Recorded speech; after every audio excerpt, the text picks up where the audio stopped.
अस्सलाम वालेकुम एवरीवन। पहले दो वीडियो जो जर्मनी के प्रोसीजर के बारे में थी कि यूनिवर्सिटी कैसे ढूंढनी है और यूनी असिस्ट क्या चीज़ है। आज की जो वीडियो है वो होगी कि हमने जर्मन एम्बेसी की अपॉइंटमेंट कैसे लेनी है। मैं स्पेसिफिकली इस वक्त सिर्फ पाकिस्तान की बात कर रही हूँ।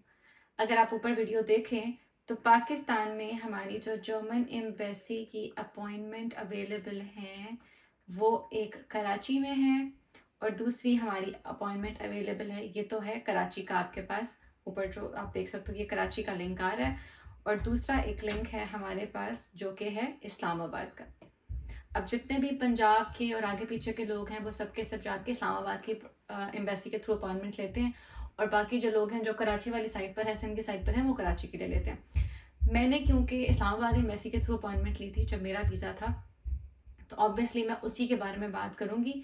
मुझे कराची वाली अपॉइंटमेंट सिस्टम के बारे में नहीं आइडिया कि कराची का जो अपॉइंटमेंट सिस्टम है वो कितना टाइम का है और क्या है।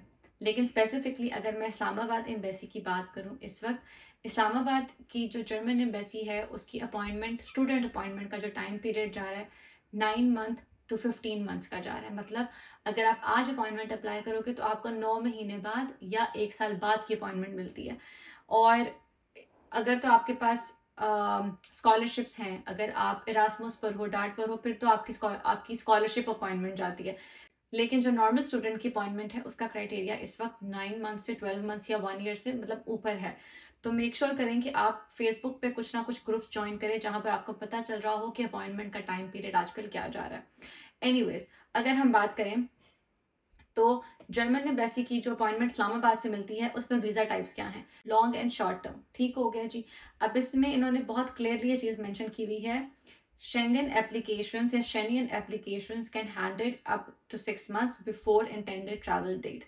Please cancel your appointment as soon as you know that you are not going.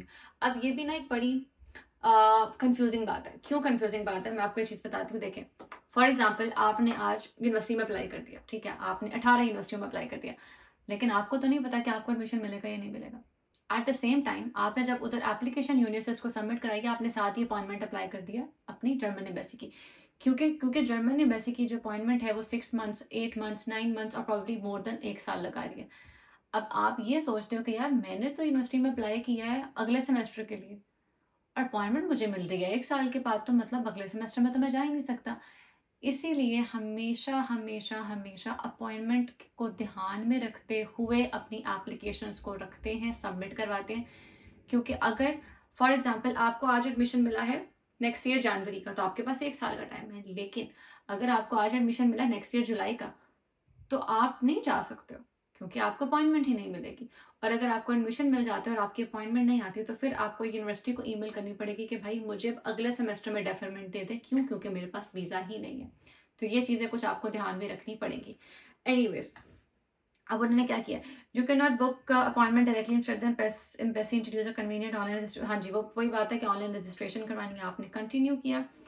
अब कंटिन्यू करने के बाद अब ये देखें कि इसमें अपॉइंटमेंट्स कौन कौन सी हैं, क्योंकि ये सारी डिफरेंट अपॉइंटमेंट्स हैं। मेक श्योर करनी है कि आप ठीक अपॉइंटमेंट को ही लें। ये ना हो कि आप कोई गलत अपॉइंटमेंट लेके वेट करते रहे और बाद में आपको पता चले कि भाई ये तो मेरी अपॉइंटमेंट ही नहीं थी। सो पहली आपकी अपॉइंटमेंट है waiting list to apply for family visa, that is not yours, cut. Next, work visa, वो भी आपकी नहीं है, ख़त्म। Appointment waiting list apply for work visa, no. Appointment waiting for study visa for stays exceeding 90 days, yes. Second appointment आप क्या देख रहे हैं, appointment waiting list apply for visa master programme exclusively for students with 3.7 CGPA। अगर 3.7 CGPA मेरे भाई इसको पकड़ें, 4 महीने में अपॉइंटमेंट ले, आपका काम ख़त्म। लेकिन अगर आपका वो नहीं है तो आप क्या करोगे, ऊपर जाओगे। अच्छा, अब नीचे उन्होंने लिखा है appointment waiting list for Schengen visa. I don't know ये क्या चीज़ है, हम खोल के देख लेते हैं। अच्छा जी, इसमें क्या है, incorrect passport will be deleted, you not allowed multiple registrations, fine fine fine fine fine. अच्छा, ये विजिट है, विजिट छोड़ दें जी, हमें विजिट नहीं चाहिए। अब आपने चले जाना है, अगर तो आपके पास स्कॉलरशिप है, 3.7 CGPA जो कि आता है, हमारा नहीं आता लेकिन आता है। एनीवेज, हम स्टडी पे चले जाते हैं। स्टडी वीज़ा की आपने अपॉइंटमेंट देखी, ठीक है, इसके ऊपर आपके पास लिखा हुआ आ गया कि आपने क्या करना है। कंफर्मेशन ईमेल आएगी आपको, उसके बाद अगर तो विद इन फ्यू वीक्स या सेवरल मंथ्स। अभी जो फ्यू वीक और सेवरल मंथ्स लिखा हुआ है ना, ये यकीन करें बहुत छोटे होते हैं, ऐसा होता नहीं है। फ्यू मंथ्स है आपके पास, और ये फ्यू मंथ्स में भी मुझे याद है मेरी अपॉइंटमेंट आई थी 9 मंथ्स के बाद, और मैंने अप्लाई किया था 2019 में, 2019 में मैंने अप्लाई किया था। तो उस हिसाब से अगर तब के हिसाब से 9 मंथ्स का टाइम पीरियड है तो अभी तो बहुत ज़्यादा होगा, लेकिन again you have to check. आप चेक करो आपको अपॉइंटमेंट का क्या मिलता है क्या नहीं मिलता। अब ये आपने सारा अपना डेटा वगैरह फिल किया, आपने सबमिट करवा दिया, और आपको आ जाएगी इसकी अपॉइंटमेंट जितने भी टाइम पीरियड के बाद, ठीक है। ऐसा नहीं है कि आप अभी इसको अभी फिल करेंगे और आपको फ़ौरन अपॉइंटमेंट आ जाएगी, नहीं। आप फिल करेंगे, आपको ईमेल आएगी, ईमेल के बाद पता चलेगा कि आपकी अपॉइंटमेंट कब है और कब नहीं है। ये बात तो होगी हमारी कि हमने अपॉइंटमेंट कैसे अप्लाई करनी है जर्मन एम्बेसी की। आपने यूनिवर्सिटी निकाल ली, यूनिसिस पे अपना एडमिशन करवा लिया, और आपने जर्मन एम्बेसी की अपॉइंटमेंट ले ली। अब लास्ट चीज़ क्या है? लास्ट चीज़ है block account, German block account. German block account basically क्या चीज़ है? ये बड़ा कंफ्यूजिंग लोगों को समझ लगती है ये चीज़ की, कि जर्मन ब्लॉक अकाउंट शायद वो है कि वो आपसे पैसे ले रहे हैं, आपको वापस नहीं देंगे, या पैसे ब्लॉक हो जाएंगे, पैसे कैसे आएंगे। ऐसा कुछ भी नहीं होता। जर्मन ब्लॉक अकाउंट बेसिकली एक, ये कह लें कि आप जर्मन की गवर्नमेंट को श्योरिटी दे रहे हैं कि भाई मैं पढ़ने ही जा रहा हूँ, तो मेरे पास कुछ पैसे हैं जो मैं आपको श्योरिटी के तौर पे रखवा रहा हूँ। फॉर एग्जांपल आप कह लें आपने गिरवी रखवा दिए पैसे, ठीक है, एक आसान टर्म में मैं आपको बोल रही हूँ, आपने उनके पास पैसे गिरवी रखवा दिए। पैसे गिरवी रखवाने के बाद होगा ये कि जब आप जाएंगे जर्मनी, तो आपको उन्हीं पैसों में से हर महीने कुछ पैसे वापस आते जाएंगे। समझ आई?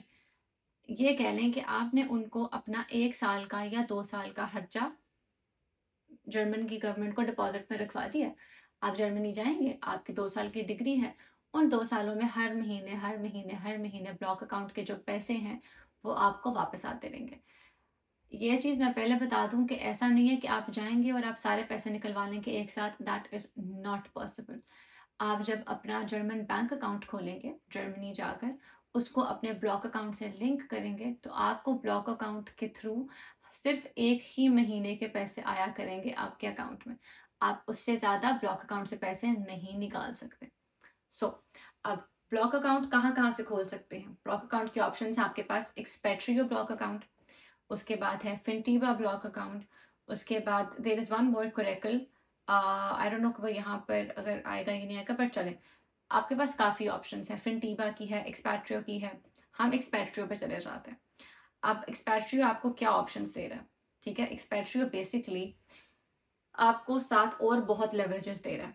आपकी प्राइवेट हेल्थ इंश्योरेंस इसमें इंक्लूड हो जाती है, आपका ट्रैवल इंश्योरेंस इसमें इंक्लूड हो जाता है, आपका फ्री में जर्मन बैंक खुल जाएगा जब आप वहाँ जाओगे ऑब्वियसली। इस वक्त जर्मन ब्लॉक अकाउंट के जो पेमेंट चल रही है, विच आई रिमेम्बर, वो है आपके पास, लेट मी सर्च। हमने जब लास्ट टाइम देखा था तो German bank account, German block account की जो अमाउंट थी दैट वाज 11,904, बिल्कुल। अब देखें, उन्होंने बहुत क्लियरली ये चीज़ मेंशन की हुई है। अगर आप ऊपर देखो उस पर लिखा हुआ है 11,904, आप उनको 1 साल का जर्मन फंड देते हो, उसके बाद उसमें से 992 यूरो आपकी मंथली विड्रॉल लिमिट होती है। मतलब 992 आपका मंथली खर्चा होगा जो कि आप ब्लॉक अकाउंट से निकाल सकते होगे। अब आपने ब्लॉक अकाउंट के अंदर how much money do you need and stuff stuff stuff stuff stuff see, ठीक हो गया जी। पहले पेमेंट कम थी, अब उन्होंने ज़्यादा कर दिया। वो हर साल ब्लॉक अकाउंट की अमाउंट यकीन करें बढ़ती जाती है। 2015 में जब मेरा भाई गया था तब उस टाइम पे 8,000 का ब्लॉक अकाउंट था, फिर मेरे टाइम पे it was 10,000 something, and now it is 11,900 and something. तो ये हर 2 साल बाद या हर 1.5 साल के बाद ये अमाउंट बढ़ती जाती है, बढ़ती जाती है, बढ़ती जाती है। अब क्वेश्चन ये है कि आपने ब्लॉक अकाउंट में पैसे कैसे ट्रांसफ़र करने हैं। So how to transfer money in block account, ये आ गया। So transfer international fund, simply visit the nearest bank. अपने कोई भी पाकिस्तान में हो किसी भी बैंक में जाओ, वो सर अपना आप उनको वो बना के देते हो, अपना रेमिटेंस चेक हो गया या आपका कोई भी आपने चेक बना के देना कि भाई ये करेंसी का चेंज बताएं, करेंसी रेट क्या चेंज होगी, ये मेरा बैंक अकाउंट है जर्मनी में, मुझे इसमें मेरे पैसे ट्रांसफ़र करने हैं। और उसकी जो भी रसीद वगैरह आएगी जब आप जर्मनी की एम्बेसी में जाएंगे अपॉइंटमेंट के टाइम पे, तो आप अपने उन डॉक्यूमेंट्स में अपने ब्लॉक अकाउंट की भी लाजमी पेपर या रसीद या जो भी आपको दिया जाएगा वो लेके जाएंगे, क्योंकि अगर आप वो नहीं लेके जाते तो आपको जर्मनी की या तो वो अपॉइंटमेंट पे जाने नहीं देंगे, और अगर आप उसको अटेंड करेंगे तो प्रॉबेबली वो ये करेंगे कि वहाँ जाने के बाद आपको बोला जाएगा कि अब आप घर जाकर या अभी बैठे बिठाए हमें उसका सबूत दें। और मोर ओवर ये होता है कि सम टाइम कुछ लोगों के ब्लॉक अकाउंट्स बाद में बन रहे होते हैं, तो उनको फिर जर्मन एम्बेसी को बाद में वो ब्लॉक अकाउंट की रसीद या उसका प्रूफ देना पड़ता है, अदरवाइज़ वो आपको वीज़ा से रिजेक्शन आ जाएगी, तो फिर फ़ायदा कोई नहीं है मेरे भाई। तो बेहतर है कि ये जो कुछ चीज़ें हैं इनको टाइम से करें और अपनी ज़िंदगी को आसान करें। और आई होप कि अब ये जो कुछ पॉइंट्स और कुछ स्टेप्स मैंने समझाए हैं लोगों को समझ आएँ। अगेन मैं बताती चलूँ, how to find a university, how to apply in the uni assist, how to get a appointment, and how to open a block account. 1 2 3 4 ये 4 चीज़ें हैं, इन 4 चीज़ों पे ध्यान रखें। एंड आई रियली होप कि सब लोगों का जो भी अप्लाई करना चाहते हो, जो भी वीज़ा, जो भी स्टडी बेस पे जाना चाहते हो, अल्लाह ताला सबको बहुत ज़्यादा तरक्की दे और सब लोग जाके पढ़ सकें। इसी के साथ मेरे चैनल को सब्सक्राइब करके बाकी वीडियोस भी देखें जाके।